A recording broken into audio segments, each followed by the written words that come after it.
ছোটবেলা থেকে শুনে আসছি আমার বাবার খুব প্রিয় বন্ধু তার ছেলের সঙ্গে আমার বিয়েটা ছোট্টবেলা থেকে পাকা করে রেখেছে। আমার বাবা আর সেই কাকু একসঙ্গে চাকরি করত। দুজনের বন্ধুত্বটা এত দূর গড়িয়েছিল যে একে অপরকে একদিন না দেখলে থাকতে পারতো না। একজনের পরিবারের সঙ্গে আরেকজনের পরিবারটা ওতপ্রোতভাবে জড়িয়ে গেছিল। তখন আমার বয়স ওই ৭-৮ বছর হবে, আর সেই কাকুর ছেলের বয়স ছিল 11 বছর। পরে যখন আমরা বড় হলাম তখন আমাদের বাবারা ঠিক করলো আর বেশি সময় নিয়ে লাভ নেই, ছেলে যখন একটা ভালো চাকরি পেয়ে গেছে তখন আর দেরি করে লাভ নেই, বিয়েটা পাকাপাকি করা যাক। কথা পাকা করার জন্য আমার বাবার ছেলের বাড়িতে যাওয়ার কথা। বাবার সকাল থেকে খুব তোড়জোড় করছিল, বাবার সঙ্গে মাও যাবে, তাই দুজনে সকাল সকাল রেডি হয়ে গেল। মা রান্না বান্না সেরে আমাকে বলল, সময় হলে ঠিক খেয়ে নিস মা, দেরি করিস না, সামনেই তোর বিয়ে, বেশি দেরি টেরি করিস না, শরীর খারাপ করবে।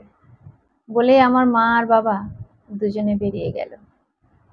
শুভ কাজে দুজনে বেরিয়েছে, মনটা তাদের ভীষণ খুশি ছিল, কিন্তু বিধি যে বাম সেটা আর কে জানতো। যেতে যেতে আমার বাবা মাকে বলল, তুমি একটু দাঁড়াও, আমি মিষ্টিটা কিনে নিয়ে আসি। বলেই বাস মোড়ে মাকে দাঁড়াতে বলে বাবা মিষ্টি কিনতে গেছিল।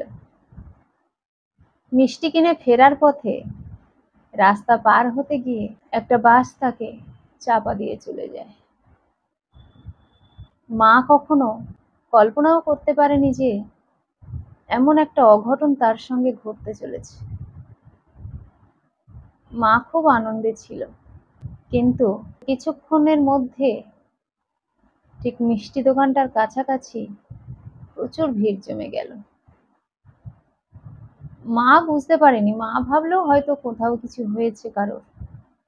মা কিছুক্ষণ অপেক্ষা করতে লাগলো আর অবাক দৃষ্টিতে সেই ভিড়ের দিকে তাকিয়ে টেনশন করতে লাগলো।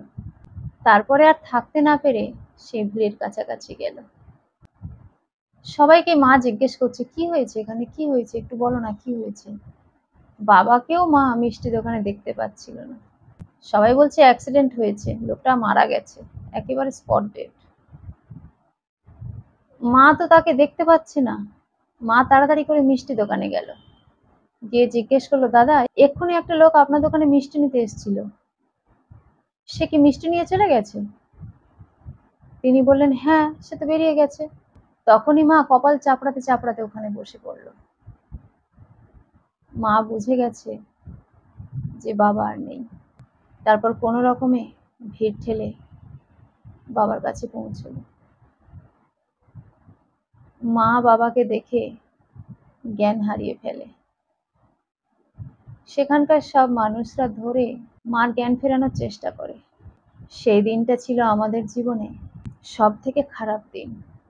মাকে সবাই ধরে নিয়ে বাড়িতে দিয়ে গেল, বাবার ফোনটাও মাকে দিয়ে দিল। তারপরে যা করার সবকিছু করার পর বাবার কাজ সম্পন্ন করলাম।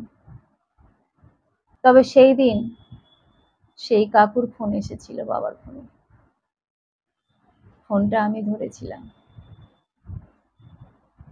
ধরে যেটুকু বলতে পেরেছি সেটুকু বলেছি। তারাও খুব কষ্ট পেয়েছিল। বাবার কাছে সেই কাকু এসেছিল। তারপর মায়ের কাছে সেই কাকু বলল, বন্ধুকে তো কথা দিয়েছিলাম যে একটা আত্মীয়তা তৈরি করব, কিন্তু সেটা আর হলো না। মা বলল, কেন দাদা, সে তো চেয়েছিল, আপনিও চেয়েছেন, সে চলে গেছে বলে সম্পর্কটা কেন হবে না, বরং সে আরো খুশি হবে যদি এই সম্পর্কটা হয়, যেটার জন্য তার মৃত্যু পর্যন্ত হয়ে গেল। সেই কাকু বলল, এই সম্পর্কটা ভগবান বোধহয় চায়নি, তাই জন্য এরকমটা হলো। তার থেকে থাক না বৌদি, আমি আর সাহস করে এই সম্পর্কটা পাতাতে চাই না। কাকু যখন এই কথাটা বলল, আমার আর আমার মায়ের মাথার উপরে আকাশ ভেঙে পড়ল। তারপর সবাই চলে গেলে মা আমাকে ধরে খুব কেঁদেছিল। বলেছিল, বুঝলি মা, ভেবেছিলাম এই সময় তো আমাদের মাথার উপর কেউ নেই, তোর বাবার ওই বন্ধুই হয়তো আমাদের একটু সাহায্য করবে, বা তোর বাবার পছন্দ মতো তোর বাবার বন্ধু তার ছেলের সঙ্গে তোর বিয়েটা দেবে, তাহলে খরচটাও আমার অনেকটা বেঁচে যেত। কিন্তু তোর যদি আমি এখন বাইরের সম্বন্ধ দেখি, সে খরচ আমি কোথা থেকে জোগাড় করব? সামান্য কটা টাকা হয়তো তোর বাবা জমিয়ে রেখেছে, সব মিলিয়ে হয়তো ৩-৪ লাখ টাকা হবে। এই টাকাতে আজকের যুগে কিভাবে বিয়ে দেব তোকে? আর আমাদের এইরকম পরিস্থিতিতে দাঁড় করিয়ে তোর বাবার বন্ধু আজকে এত বড় কথার খেলাপ করলো। আমি কি করে তোর বিয়ে দেব মা? বিয়ের যে বয়স হয়ে গেছে। আমি বললাম, তুমি চিন্তা করো না মা, বাবার বন্ধুরা যদি ভালো মানুষ হতো তাহলে এই সম্পর্কটাকে এইভাবে ছিন্ন করে দিয়ে যেতে পারতো না। আবার একটা দিকে ভাবলে হয়তো উনিই ঠিক বলছেন, যে কাজের জন্য তোমরা যাচ্ছিলে সেই কাজে তো যেতে যেতেই বাবা শেষ হয়ে গেল, তাহলে হয়তো ভগবান এই কাজটাই হোক সেটাই চায় না। উনি ওনার দিক থেকে ঠিক আছেন মা, ভগবান আমাদের পরীক্ষা নিচ্ছে হয়তো। এখন থেকে তুমি ওদের আশা ছেড়ে দাও মা, আমরা জানবো আমাদের মাথার উপরে কেউ নেই একমাত্র ভগবান ছাড়া। সবাই জেনে গিয়েছিল আমার বিয়ে হবে আমার বাবার বন্ধুর ছেলের সঙ্গে, কয়েকবার যাতায়াতও হয়েছে, তাই সবাই তাকে দেখেওছে। এখন যখন শুনলো আমার বিয়েটা ক্যান্সেল হয়ে গেছে, সবাই আমাকেই দোষ দিচ্ছে। সবকিছুর মূলে হয়তো আমার এই দুর্ভাগ্য, আমি হয়তো অলক্ষী, অপয়া। নইলে এত সুন্দর সম্বন্ধটা কখনো ছেড়ে যায়? ছেলেটা কেন্দ্রীয় সরকারের চাকরি করে, মাইনে প্রচুর, সেই সম্বন্ধ কেটে গেল।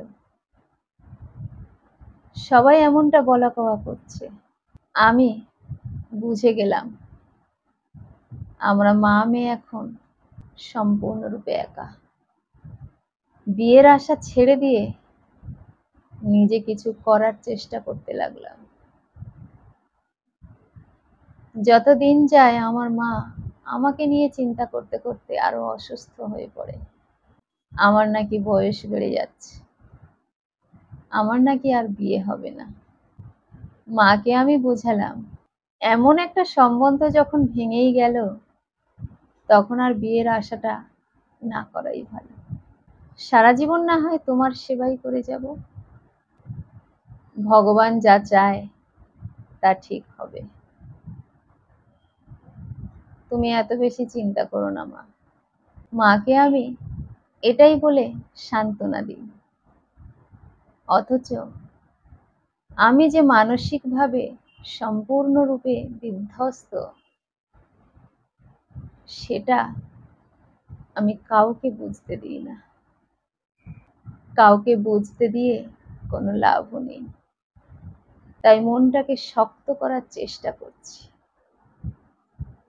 শক্ত করে সামনের দিকে এগোনোর চেষ্টা করছি।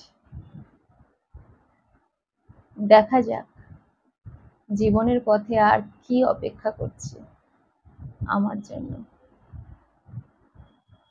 কলমে ও কণ্ঠে, সোমা।